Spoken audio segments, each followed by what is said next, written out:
And आज का session हम वहीं से स्टार्ट करेंगे जहां पर कल हम लोगों ने एंड किया था, राइट। हम लोगों ने आईपीओ से रिलेटेड चर्चा करनी है, बट मैंने आईपीओ पर जाने से पहले कहा है कि भाई कंपनी का हमें फंडामेंटल समझ में आना चाहिए, क्योंकि कोई भी कंपनी जब आईपीओ में आएगी तो आपने उस कंपनी में इन्वेस्ट करना चाहिए या नहीं करना चाहिए, ये किस बात पे निर्भर करेगा, उस कंपनी के फंडामेंटल्स कैसे हैं।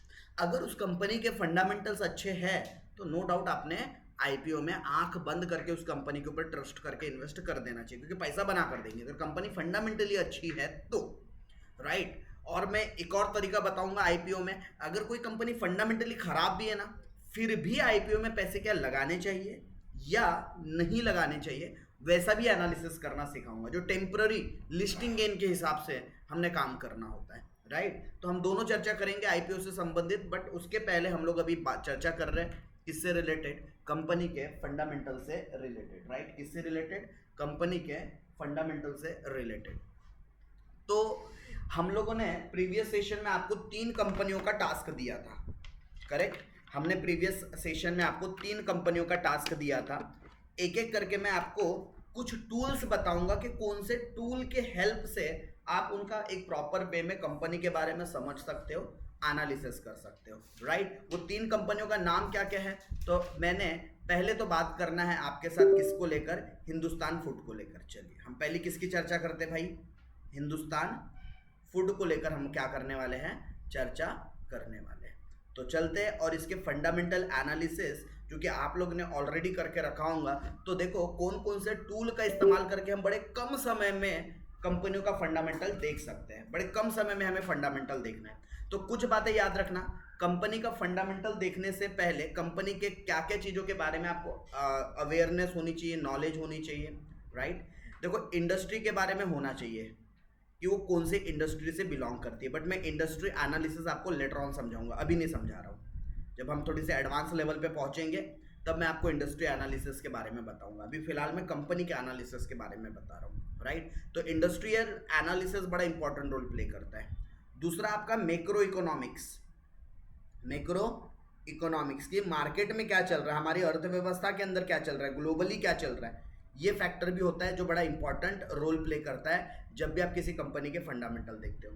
तो ये 2 तो ऐसे फैक्टर हो गए जो हमें ग्लोबल लेवल पर चेक करना है, बड़े लेवल पर चेक करना है, जो कि मैं आप लोगों को एडवांस की जो बैच होंगी उसके अंदर बताने वाला हूँ। फिलहाल अभी बेसिक्स के लिए भी आपको इतना समझना ज़रूरी है कि अगर स्पेसिफिक हम किसी कंपनी का अगर फंडामेंटल चेक कर रहे हैं तो हम लोगों ने उस कंपनी का सबसे पहला तो ये चेक कर लेना चाहिए कि भैया हमारी जो कंपनी है हाउ मच ओल्डर, कितने सालों से मार्केट में काम कर रही है, राइट। तो कंपनी का एक आप क्या कर लो, एस्टिमेटेड लाइफ आप देख लो कि कंपनी कब इस्टेब्लिश हुई है, कितनी पुरानी कंपनी है।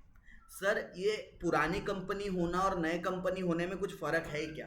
देखो अगर कोई कंपनी मार्केट में बहुत लंबे समय से चल रही है और स्टिल उसकी डिमांड अभी भी कम नहीं हुई है, इसका मतलब वो कंपनी के अंदर वो दम है कि वो समय के हिसाब से अपने आप को बदल रहा है, राइट। मैं से बहुत सारी कंपनियों के आपको नाम बताऊंगा या प्रोडक्ट्स के नाम बताऊंगा जो आज मार्केट में एक समय तक तो खूब छाए लोगों के जगह पर वो प्रोडक्ट्स वो ब्रांड छप गए थे, लेकिन आज कहीं खो गए वो सारे ब्रांड्स, क्यों, मार्केट के हिसाब से अपडेट नहीं हो पाए, राइट। तो हमें किसी कंपनी का लाइफ या इस्टेब्लिशमेंट जरूर चेक करना चाहिए कि वो बहुत पुरानी कंपनी क्या है। जैसे कि Tata, I think so India की ओल्डेस्ट ग्रुप में से एक ग्रुप है टाटा ग्रुप, राइट। ये आपके इंडिपेंडेंट के पहले लगभग 120 प्लस ईयर हो चुके हैं इस कंपनी को, 120 साल से भी ज़्यादा कंपनी ने, मतलब 120 सालों से भी ज़्यादा इस कंपनी ने इंडिया में सर्व किया। ब्रिटिशियर्स के टाइम से ये कंपनी क्या कर रही है, इंडिया में काम कर रही है। 3rd जनरेशन है भी उनकी, जो फिलहाल अभी जो सीईओ थे उन्होंने तो चलो रतन टाटा साहब ने अपना मतलब जो सीईओ किसी और को बना दिया है, राइट।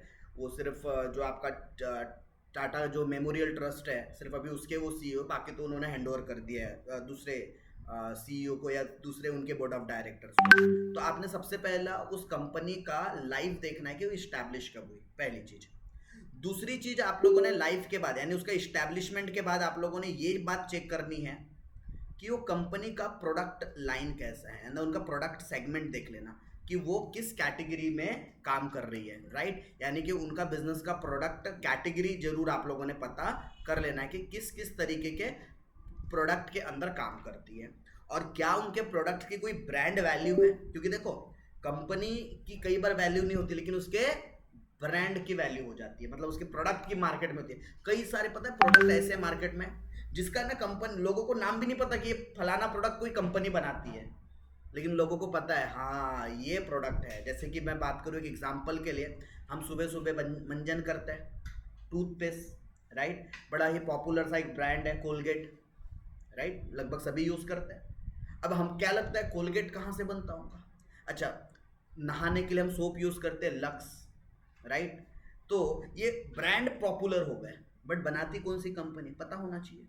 तो HUL करके कंपनी है, हिंदुस्तान यूनिलीवर लिमिटेड। तो ये बोलने का इंटेंशन मेरा ये है कि आपको कंपनी के प्रोडक्ट के बारे में पता होना चाहिए। कई बार लोगों को पता है प्रोडक्ट का बड़ा मतलब ज्ञान होता है लेकिन वो कौन से कंपनी का है वो ज्ञान नहीं, इसलिए आपको कंपनी के प्रोडक्ट देख लेना, पता चल जाएगा आपको अच्छा ये तो बड़ी ब्रांडेड प्रोडक्ट बनाती है कंपनी, तो आपको उससे कंपनी का एक बिजनेस का पैटर्न पता चल जाता है। प्रोडक्ट के ऊपर ध्यान देना है। अच्छा, प्रोडक्ट के अलावा आप लोगों को और किस बात पर ध्यान देना है? उनके मैनेजमेंट पर ध्यान देना है। भाई कंपनी को मैनेज कौन कर रहे हैं, कंपनी का मैनेजमेंट क्या है, कंपनी के प्रमोटर्स कौन हैं, राइट, कंपनी के प्रमोटर्स कौन है, कंपनी के CEO कौन है, कंपनी के डायरेक्टर्स कौन हैं, ये सारी चीज़ों को क्या करना है आपने चेकआउट करना है, राइट, कि प्रमोटर, CEO, डायरेक्टर यानी बोर्ड ऑफ जो ग्रुप होता है बोर्ड ऑफ डायरेक्टर्स का, उसके अंदर कौन कौन लोग आ रहे हैं, ये सारी बातें आपने क्या करना है मैनेजमेंट के अंदर चेक करना है। उसके अलावा आप लोगों ने ये जरूर चेक करना कि कंपनी का शेयर होल्डिंग पैटर्न कैसा बनता है। क्या चेक करना है आपने? शेयर होल्डिंग पैटर्न, कि उस कंपनी का मालिकाना हक किसके किसके पास है, राइट। प्रमोटर्स के पास जितना ज्यादा मालिकाना हक होगा उतना वो कंपनी फंडामेंटली साउंड नजर आएगी। और कितना हो सकता है किसी भी प्रमोटर के पास? नॉट मोर देन 75%, क्योंकि ये सेबी का गाइडलाइंस है कि आपको 75% तक के अपने शेयर्स अपने उससे मतलब जो ज़्यादा आप अपने पास होल्ड नहीं कर सकते, आपको मार्केट में बेचना ही पड़ता है। जैसे फिलहाल अभी LIC की अगर मैं बात करूँ तो 5% ही पब्लिक को बेचा गया है, बट धीरे से और क्योंकि थोड़े बहुत गवर्नमेंट के पास ओन्ड है उनके, तो शेयर होल्डिंग पैटर्न को समझना जरूरी है कि प्रमोटर्स के पास कितने शेयर्स है, जो फॉरेन इंस्टीट्यूशनल इन्वेस्टर्स है उनके पास कितने शेयर्स है, डोमेस्टिक इन्वेस्टर्स के पास कितने शेयर्स है, रिटेलर्स के पास कितने शेयर्स है, तो इससे हमें म्यूचुअल फंड कंपनियों के पास कितने शेयर्स है। तो शेयर होल्डिंग पैटर्न से हमें समझ में आता है कि उस कंपनी का फंडामेंटल कितना स्ट्रांग होगा, राइट। अच्छा, इसके अलावा आप लोगों ने और जब फंडामेंटल एनालिसिस की बात आएंगी तो आपने कंपनी के फंडामेंटल एनालिसिस के लिए उनके बिजनेस के मॉडल को, जैसे प्रोडक्ट है ना, तो उनके बिजनेस का जो फ्यूचर प्लान है या जो उनका बिजनेस का मॉडल है, उस बिजनेस मॉडल को आपने समझना है और उस बिजनेस मॉडल का क्रिटिकल एनालिसिस करना है, राइट। उसके मॉडल का आपने क्या करना है? क्रिटिकल एनालिसिस करना है। उसके अलावा आप लोगों ने फिर नंबर्स के हिसाब से क्या देखना है उनके, तो उनके आप लोगों ने चेक करने हैं फिर फिनेंशियल स्टेटमेंट्स। आप लोगों ने क्या चेक करना है? उनके फिनेंशियल स्टेटमेंट्स चेक करने हैं। तो फिनेंशियल स्टेटमेंट में मैं आप लोगों को 5 से 6 अलग अलग चीज़ें बताऊंगा, जैसे कि बैलेंस शीट हो गया, जैसे कि प्रॉफिट एंड लॉस अकाउंट हो गया, जैसे कि कैश फ्लो स्टेटमेंट हो गए, राइट, कैश फ्लो स्टेटमेंट हो गए। उसके अलावा कुछ रेशियोज हो गए हमारे पास, जैसे कि PE ratio, earning per share, right, डेब्ट इक्विटी रेशियो। तो कुछ रेशियो का एनालिसिस करना है हमने, करेक्ट। और उसके अलावा हम लोगों ने कंपनी के ट्रेंड कंपनी का जो बिजनेस का ट्रेंड है, प्रॉफिटेबिलिटी ट्रेंड है, वो ट्रेंड किस तरीके से चल रहा है। तो फाइनेंशियल स्टेटमेंट का एनालिसिस करते समय हम लोगों ने इन बातों के ऊपर भी विशेष तौर पे ध्यान देना चाहिए। और इसके अलावा किसी भी कंपनी का कॉर्पोरेट एक्शन जरूर चेक करना। देखो कोई कंपनी अगर अपना डिविडेंड टाइम टू टाइम दे रही है, एवरी ईयर डिविडेंड दे रही है, मतलब कंपनी स्टिल प्रॉफिट में है, तभी तो डिविडेंड दे पा रही है, राइट। उसके अलावा हमें कॉर्पोरेट एक्शन में चेक करना चाहिए क्या स्टॉक बोनस शेयर देती है, क्या कंपनी बोनस शेयर दे रही है। कंपनी बोनस कब देंगी? जब कंपनी को प्रॉफिट होगा। यानी कंपनी अगर आए दिनों बोनस बांटते फिर रही है, इसका मतलब समझ जाओ कंपनी का फंडामेंटल स्ट्रांग है, क्योंकि जिसके जेब में पैसे ही नहीं होंगे बोनस कैसे बांटेंगी?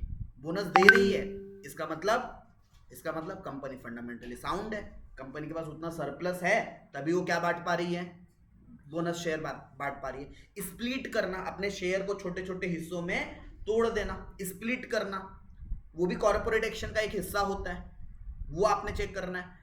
अच्छा, क्यों स्प्लिट होते हैं शेयर्स के भाव?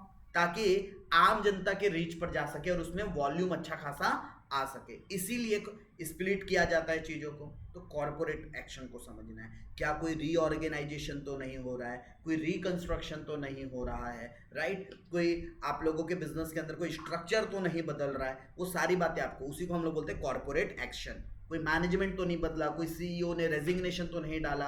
अगर कोई सीईओ रेजिग्नेशन डाल रहा है तो भैया कारण क्या है? क्योंकि सीईओ का रेजिग्नेशन, अगर उसका टेनियर खत्म हो गया तो बात अलग है, लेकिन उसका काम का टेनियर चालू है और इस इन बिटवीन वो रेजिग्नेशन डाल रहा है। बहुत सारे सीईओ फ्रॉड करके भागने के चक्कर में रेजिग्नेशन डाल देते, बोले एक बार रेजिग्नेशन डाल दो, उस कंपनी से बरी हो जाओ, काम खत्म। तो रेजिग्नेशन कॉर्पोरेट एक्शन के अंदर चेक करना होता है, राइट। तो ये कुछ बेसिक बातें हैं जो हम लोगों ने कंपनी के फंडामेंटल्स देखते समय क्या करने चाहिए, चेक करने चाहिए। तो मैं आप लोगों को इसके लिए एक टूल पर ले जा रहा हूँ। वैसे तो बहुत सारे टूल है, राइट। हम कौन कौन से टूल्स है जिसका इस्तेमाल कर सकते हैं, हमारे वेपन्स कौन कौन से हो सकते हैं। तो आप डायरेक्टली कंपनी के वेबसाइट से इंफॉर्मेशन निकालो। पहला मेन टूल क्या है आपके पास? डायरेक्टली कंपनी के वेबसाइट पर जाओ आप। लेकिन याद रखना, कंपनी के अगर आप डायरेक्टली कहाँ जाओगे, वेबसाइट पर, तो यहाँ पर आपको बहुत ज़्यादा इंफॉर्मेशन मिलेगी। कहाँ? कंपनी के डायरेक्टली वेबसाइट पर जाओगे तो यहाँ पर आपको बहुत सारी इंफॉर्मेशंस मिलेंगी। तो उतनी इंफॉर्मेशन पढ़ने का समय है क्या, वो भी देखना। अगर समय है, डिटेल स्टडी करना है, तो पहली प्रायोरिटी आपके वो डायरेक्टली कंपनी के ऑफिशियल वेबसाइट पर जाओ, क्योंकि उनके ऑफिशियल वेबसाइट पर हर एक जानकारी अवेलेबल होती है, पहली चीज। दूसरा, अब शॉर्टकट तरीका, कम समय में हमें एनालिसिस करना है, तो कम समय में एनालिसिस करना है तो मैं आप लोगों को फंडामेंटल एनालिसिस के लिए स्क्रीनर, राइट, स्क्रीनर के थ्रू ले जाऊंगा। एक पर्टिकुलर वेबसाइट है स्क्रीनर, वैसा उसका मोबाइल एप्लीकेशन भी है, यस, screener.in.com, ठीक है। वहां चलेंगे हम लोग फंडामेंटल एनालिसिस के लिए, करेक्ट। और भी कुछ टूल्स है जैसे कि मनी कंट्रोल, ये सब मैं आपको फ्री रिसोर्सेज बता रहा हूँ। इनके लिए आपको क्या नहीं करना है, किसी भी प्रकार का प्रीमियम नहीं देना है। क्या नहीं करना है? किसी भी प्रकार का प्रीमियम नहीं देना है, राइट। तो मनी कंट्रोल हो गया एक आपके पास, करेक्ट। वहां से आप एनालिसिस कर सकते हो फंडामेंटली। आपका खुद का डीमेट अकाउंट, जिस भी ब्रोकर के पास आपने अपना डीमेट अकाउंट खोला है, तो आपके पर्टिकुलर डीमेट अकाउंट में भी कॉर्पोरेट एक्शंस दिख जाते हैं हर एक कंपनी के। तो आपके डीमेट अकाउंट से आप ये इंफॉर्मेशन निकाल सकते हो, राइट। ऐसे और भी मैं यहाँ पर आप लोगों को टूल्स जैसे जैसे बताते चलूंगा, वैसे वैसे मैं आप लोगों के साथ और भी टूल्स के बारे में डिस्कस करते हुए चलूंगा। फिलहाल में अभी हमें कौन से कंपनी के फंडामेंटल एनालिसिस को थोड़ा सा और समझते हुए चलना है। हिंदुस्तान फूड, देखो हमारे, अगर इंडियन स्टॉक एक्सचेंज की बात करूं मैं, अगर इंडियन मार्केट की बात करूं, एनएससी और बीएससी पर there are more than 5000 companies listed. 5000 से भी ज्यादा कंपनी क्या है, लिस्टेड है। तो क्या ये पॉसिबल है पूरे पूरे 5000 कंपनी का एनालिसिस कर सको? Not possible.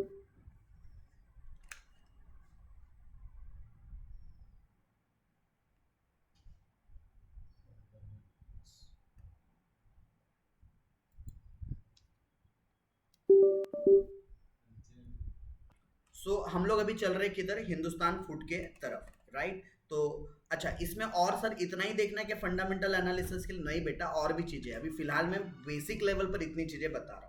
ऑडिट रिपोर्ट देखनी होती है, बोर्ड ऑफ डायरेक्टर्स की रिपोर्ट्स देखनी होती है, बहुत बड़ा है फंडामेंटल। बट फिलहाल अभी आप पहले इतनी चीजों को समझ लो, इतनी चीजें बेहद जरूरी है, right.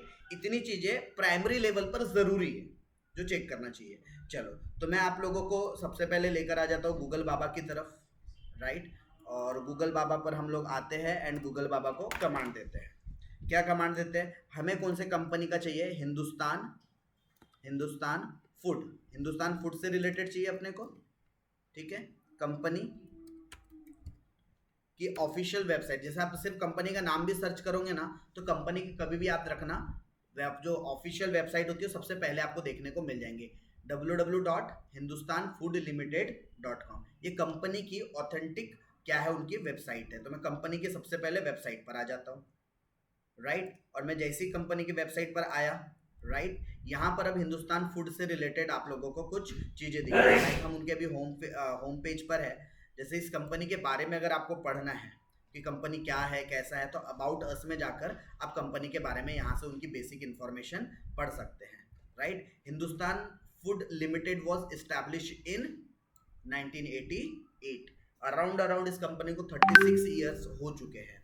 As a result of Dempo group, मतलब ये जो कंपनी है ये डेम्पो ग्रुप, जैसा टाटा ग्रुप है, बिरला ग्रुप है, अदानी ग्रुप है, राइट। अदानी ग्रुप के अंदर बहुत सारे शेयर्स है, टाटा ग्रुप के अंदर बहुत सारे कंपनीज है, वैसे डेम्पो ग्रुप एक क्या था, ग्रुप था, वहां से ये कंपनी क्या हुई है, अलग हुई और एक हिंदुस्तान फूड लिमिटेड के नाम से क्या किया है, एक अलग से कंपनी बनाया।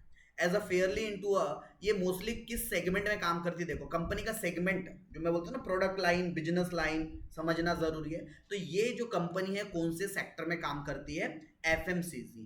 एफएमसीजी एक आपका क्या हो गया, सेक्टर हो गया। सेक्टर मतलब एक आपका डिफरेंट एक बिजनेस का एक अलग अलग, जैसे जैसे हम लोग स्ट्रीम्स की बात करते हैं ना, अलग अलग एरिया, तो ये कंपनी जो काम करती है एफएमसीजी सेक्टर के अंदर करती है। मतलब ये कंपनी का कोई फाइनेंस से रिलेटेड काम नहीं है, इसका कोई आईटी से रिलेटेड काम नहीं है। सर एफएमसीजी क्या होता है, फास्ट मूविंग कंजम्पशन गुड्स, मतलब जो हमारे रोजमर्रा में इस्तेमाल होने वाले जो सामान होते हैं, जो हम डेली अपने लाइफ के अंदर जो कंज्यूम करते हैं गुड्स, उनको कहा जाता है एफएमसीजी, राइट। तो एफएमसीजी सेगमेंट के अंदर काम करता है थ्रू अ जॉइंट वेंचर। देखो इसको समझना जरूरी है, जॉइंट वेंचर का मतलब क्या होता है, ये अकेले काम नहीं करती, इन्होंने और भी कंपनी को अपने साथ मिला रखा है। ग्लैक्सो इंडिया लिमिटेड इनकी एक जॉइंट वेंचर कंपनी है with the objective of neutral food products, तो जो कि न्यूट्रिशन से रिलेटेड फूड्स वगैरह बनाती है। कौन, ग्लैक्सो इंडिया लिमिटेड। अच्छा, फिर इन्होंने 2013 में क्या किया था, vanity case group bought a controlling stake in Hindustan food limited from Dempo group, right, Dempo group of Goa, and since then the company has diversified across the various FMCG sector categories with manufacturing competencies in food and non-food, extending to personal care, home care, food and beverages, leather shoes and accessories। तो यानी कि 2013 में Dempo group से इसको अलग करके किसने खरीद लिया था इसको, वैनिटी जो है केस ग्रुप, उन्होंने क्या किया था, एक्वायर किया। तो वहां से इन्होंने एक्चुअली डाइवर्सिफिकेशन शुरू किया अपने बिजनेस को। और आज ये पर्सनल केयर मतलब पता है आपको, कॉस्मेटिक्स एंड ऑल ये सारी चीजें आ जाती है। होम केयर मतलब जो घर पर इस्तेमाल होने वाले जो सामान होते हैं, राइट, वो सारे प्रोडक्ट्स ये क्या करते हैं, मैन्युफैक्चर करते हैं। फूड एंड बेवरेजेस, खाने पीने से संबंधित चीजें, एंड जो लेदर शूज एंड एसेसरीज की बात कर रही है, मेन जो एसेसरीज होता है, बेल्ट, शूज, पर्स, ये सारी चीजों का भी क्या करते हैं, मैन्युफैक्चरिंग करते हैं, करेक्ट। अच्छा, अब ये उनके बोर्ड ऑफ डायरेक्टर्स के बारे में क्या, देखो मैंने कहा था सबसे पहले आपको कंपनी का एक बैकग्राउंड समझना है, तो यहाँ से आपको कंपनी का एक ओवरव्यू समझ में आ गया। जब भी आप किसी कंपनी का जाओगे, आप उनके ऑफिशियल वेबसाइट से जाओ, आपको सारी डिटेल मिलती है, राइट, अपडेटेड डिटेल मिलती है। अब इनके कंपनी के बोर्ड ऑफ डायरेक्टर कौन है, सर क्यों जानना जरूरी है किसी कंपनी के बोर्ड ऑफ डायरेक्टर कौन है कौन। बेटा मुझे पता है, जब आप किसी कॉलेज में एडमिशन लेते हो तो पहले पता करते हो नहीं करते, वहाँ का प्रोफेसर कौन है, वहाँ का मैनेजमेंट कैसा है। क्यों पता करते हो, इसलिए पता करते हो क्योंकि अगर मैनेजमेंट अच्छा होगा, मैनेजमेंट अगर उसका टॉप लेवल का होगा, तो पक्की बात है परफॉर्मेंस भी टॉप लेवल का निकल कर सामने आएगा, राइट। अगर मैनेजमेंट ही ढीला है, या मैनेजमेंट के अंदर ही कोई ऐसा बंदा बैठा जो खुद एक बड़ा फ्रॉड करके आया हो, फॉर एग्जाम्पल यहाँ से अगर कोई एक आधा बोर्ड ऑफ डायरेक्टर में विजय माल्या होता या नीरव मोदी होता, तो क्या आप इस कंपनी में इन्वेस्ट करना पसंद करते क्या, नहीं करते। क्यों नहीं करते, अरे फ्रॉड आदमी है दोनों के दोनों ने बैंकों का बहुत मोटा अमाउंट क्या किया, रिपे ही नहीं किया, और इंडिया से क्या हो गए, 9-2-11 हो गए। तो इंडिया में तो हमने उनके ऊपर 420 का केस लगा दिया, फ्रॉड एक्टिविटीज के अंदर उनको क्या किया गया, केस चल रहा है उनके अगेंस्ट। तो वैसे व्यक्तियों पर हम ट्रस्ट कर सकते हैं क्या, बिल्कुल नहीं। तो इसीलिए आपको बोर्ड ऑफ डायरेक्टर्स को देखना जरूरी है, ठीक है। उनके चेहरे पर नहीं जाना कि कौन स्मार्ट दिख रहा है, कौन कैसा दिख रहा है, बोर्ड ऑफ डायरेक्टर के चेहरे पे नहीं, उनके क्वालिफिकेशन पर जाना, राइट। जैसे कि सर कहाँ से पता चलेगा ये कितना क्वालिफाइड है, क्या है, तो आप जैसे इनके इमेज पर करोगे तो इनका इमेज ऑटोमेटिकली टर्न हो जाएगा और इनके बारे में पता चल जाएगा। समीर आर कोठारी एमडी है इस कंपनी का, right. Sameer Kothari is the promoter of the vanity case group, जिन्होंने इस हिंदुस्तान फूड को क्या किया है, एक्वायर किया, वहां का प्रमोटर है ये, राइट। और he is a chartered accountant. देखो भाई कंपनी एक सीए के हाथ में, अब सोच लो सीए के हाथ में है, और जहां तक मेरा अनुमान है, अगर कोई बहुत अच्छा चार्टर्ड अकाउंटेंट है तो वो अपने बिजनेस को जनरली लॉस में तो नहीं जाने देगा। उसके पास इतने तिकड़म होते हैं, उसके पास इतने आइडियाज होते हैं कि लॉस में जाने के पहले अपने बिजनेस को बेच के निकल जाएगा, लेकिन लॉस खा के तो नहीं निकलेगा प्रमोटर। इतना एक चार्टर्ड अकाउंटेंट के पास क्या है, एक बोलते हैं ना, उसका इंटेंट होता है, उसको मालूम है कि कहाँ से चीजों को कैसे मैनिपुलेट करके निकालना होता है। हाँ, उसमें आम जनता जरूर फंस सकती है, लेकिन वो प्रमोटर्स कभी नहीं फंसते। तो आपको इन ऐसी कंपनियों में प्रमोटर के नक्शे कदम पर चलना है। प्रमोटर कैसे डिसीजन ले रहे हैं, अगर प्रमोटर अपनी होल्डिंग कम कर रहे हैं, मतलब समझ जाओ निकलना है इस कंपनी से, क्योंकि भैया कंपनी के मेन मालिक है, उस कंपनी से धीरे धीरे अपनी स्टेक्स बेच के बाहर हो रहे हैं, मतलब कंपनी के अंदर कुछ तो भी आगे चल के गड़बड़ हो सकती है। ये आप लोगों को फंडामेंटल एनालिसिस के समय पे ध्यान देना है, ठीक है। लोग जो मार्केट को शायद ऊपर ऊपर से समझते हैं, उनको ऐसा लगता है कि यार फंडामेंटल क्या ही चेक करना, बोले है ही क्या फंडामेंटल में, चलो ना टेक्निकल से सारा काम करते हैं। मैं भी एक्सेप्ट करता हूँ कि मार्केट में टेक्निकल इंपॉर्टेंट रोल प्ले करेंगे, लेकिन बिना फंडामेंटल के आप किसी भी कंपनी में लॉन्ग टर्म इन्वेस्टमेंट कर ही नहीं सकते। लॉन्ग टर्म इन्वेस्टमेंट करना है, फंडामेंटल समझना जरूरी है, राइट। तो ये कंपनी के अंदर जो समीर कोठारी है, प्रमोटर है, चार्टर्ड अकाउंटेंट है, एज वेल एज इन्होंने एमबीए भी कर रखा है, कॉर्नेल यूनिवर्सिटी यूएसए से, और इनको 21 साल से ज़्यादा का अनुभव है बिजनेस से रिलेटेड, मतलब कोई नए नवेले खिलाड़ी नहीं है। आपकी जितनी उम्र है उतना तो इनको काम का एक्सपीरियंस है, राइट। उसी तरीके से अगले अगर मैं पर्सन की बात करूं, गणेश आपके क्या अग्रेकर, ठीक है, तो इनके भी बारे में आप पढ़ सकते हैं कि ये पहले कहाँ काम करते थे, हेड द सप्लाई चेन। अच्छा, ये सप्लाई, क्योंकि देखो बहुत इंपॉर्टेंट रोल होता है किसी भी एफएमसीजी बिजनेस के लिए, उनका सप्लाई चेन मैनेजमेंट। क्योंकि आज मैं गोंदिया में बैठकर कोई चीज़ को मैन्युफैक्चर कर रहा हूँ और मुझे ये चीज़ डेली पहुँचानी है, और मान लो मेरा प्रोडक्ट ऐसा है बड़ा पेरिशेबल नेचर का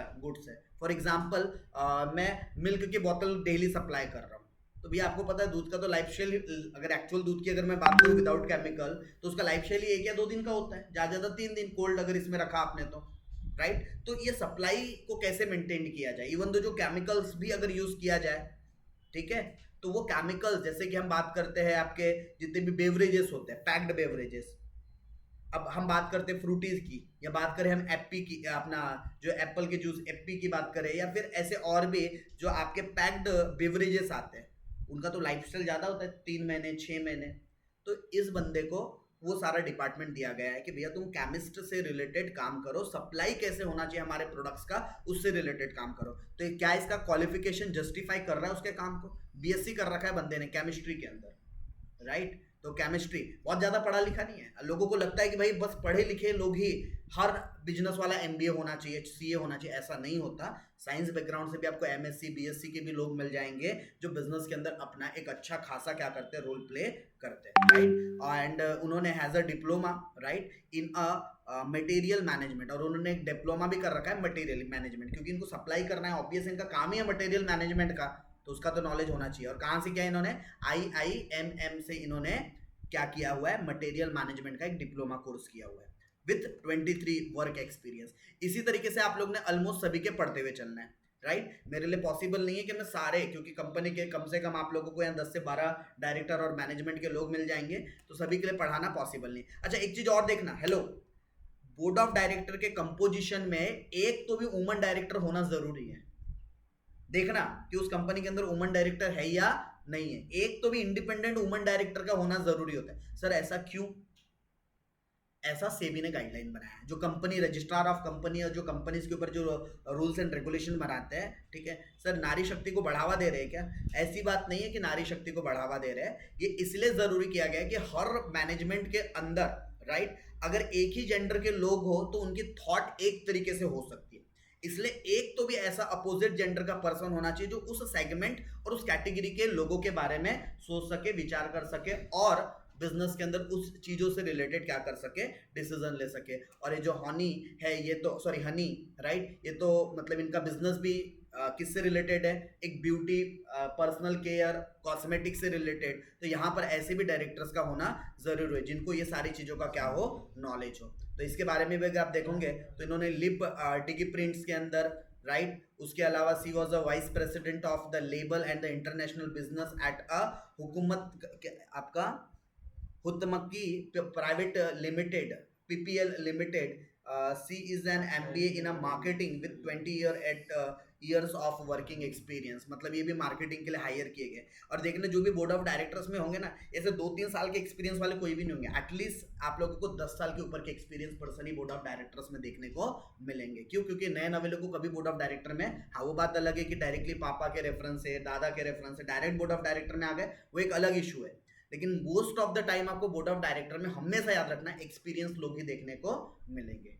जैसे कि कोई अगर फैमिली बिजनेस भी है तो क्या होता है, पापा पहले डायरेक्टर होते हैं, अपने अंडर में बच्चों को 5-10 साल काम करवाते हैं, देन उसके बाद उसको डायरेक्टर बनाते हैं किसी कंपनी का। एकदम से आज पहला साल है बोले ले बेटा तू नए कंपनी का मालिक बन जा, ऐसा नहीं होता, राइट। मुकेश अंबानी भी अपने बच्चों को जब उन्होंने डायरेक्टर बनाया तो ऐसा नहीं कि बस आज बच्चा 18 साल का हो गया बोले तू डायरेक्टर बन, पहले उनको काम करवाया, सिखाया कैसे काम होता है, बिजनेस को कैसे मैनेज किया जाता है, करेक्ट। तो ये सारी चीजें आपको चेक करना है। यहाँ लंबी लिस्ट है, अगर ये लिस्ट की बात करूं मैं तो इधर सेकंड पेज और है, थर्ड पेज और है, राइट। तो ये सारे आप लोगों को यहाँ पर कौन देखने को मिल जाएंगे, इनके डायरेक्टर्स। तो आप एक बार जरूर ये लिस्ट को गो थ्रू कीजिएगा। यहाँ पर भी सेम चीज है, और यहाँ पर ये पता कीजिएगा क्या कोई इसमें से ऐसा कोई व्यक्ति तो नहीं है जो इनकम्पिटेंस हो, जिसके अगेंस्ट कोई केस चल रहा हो, जिन्होंने कोई फ्रॉड कर रखा हो, राइट। ऐसे लोगों का मैनेजमेंट के अंदर होना सही नहीं है।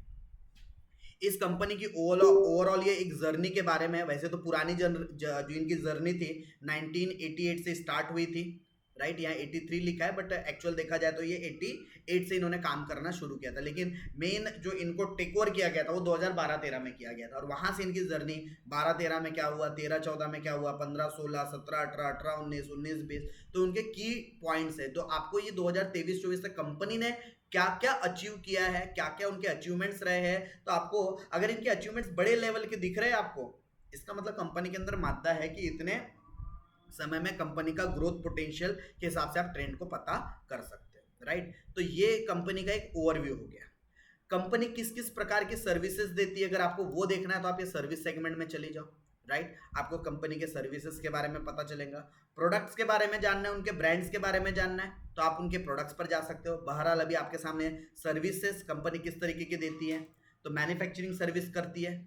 जैसा कि हम लोगों ने जब आपसे पूछा था तो किसी स्टूडेंट ने कहा था कि सर ये दूसरे कंपनी के लिए मैन्युफैक्चर करके भी देती है, जैसे कि लैक्मे के प्रोडक्ट्स बना के देती है। तो लैक्मे अपने आप में एक कॉस्मेटिक या ब्यूटी सेगमेंट में, पर्सनल केयर में एक बहुत बड़ी ब्रांड है, तो उनके प्रोडक्ट्स बनाने का काम कौन करती है, ये कंपनी करती है, राइट। तो इनके personal care, home care, food beverages, leather product, ये दूसरे कंपनी को भी क्या करते हैं, मैन्युफैक्चर करके देते हैं, और दूसरे कंपनी अपना टैग लगाकर बेचती है, राइट। लेकिन मैन्युफैक्चरिंग इनकी रहती है, करेक्ट।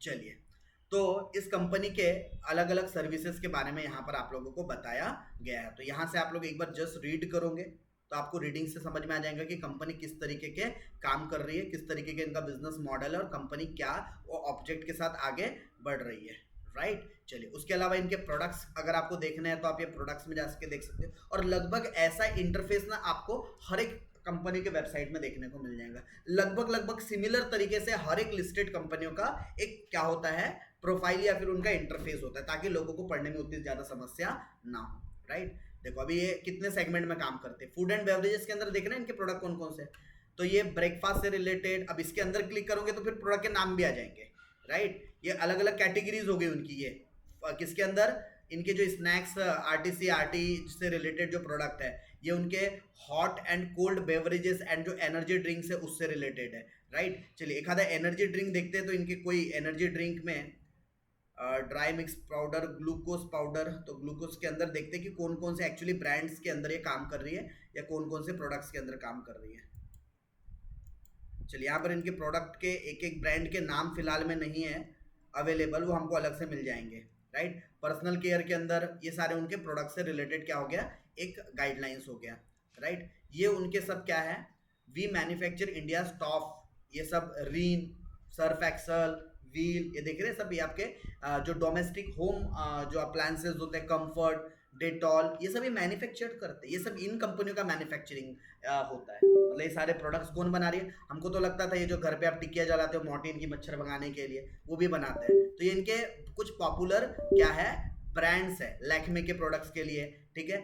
यार्डले के जो परफ्यूम्स वगैरह यूज करते हैं या पाउडर्स वगैरह यूज किया जाता है, सेसा के, तो ये सब इनके क्या हो गए आप लोगों को, और इधर में स्क्रॉल करते जाऊंगा आपको बहुत सारे, ठीक है। आप लोगों को टाटा ग्लूकोज भी टाटा नहीं बनाता, इनसे बनवाता है। टाटा ग्लूकोज अपना टैग लेकर बेचता है। नाइसिल पाउडर आपने गर्मियों में इस्तेमाल किया होगा, नायका के प्रोडक्ट्स, तो लिस्ट खत्म नहीं हो रही इनके। रेड लेबल्स हो गया, ताज महल जो आपकी ब्रुक ब्रॉन्ड की जो क्या आती है, टी कॉफी आती है, right, Sunsilk shampoo, clinic plus, santoor, ये सब इनके बनाए प्रोडक्ट्स हैं, लेकिन टैग कोई और ले लेती है, ये मैन्युफैक्चर्ड करके दे रही है।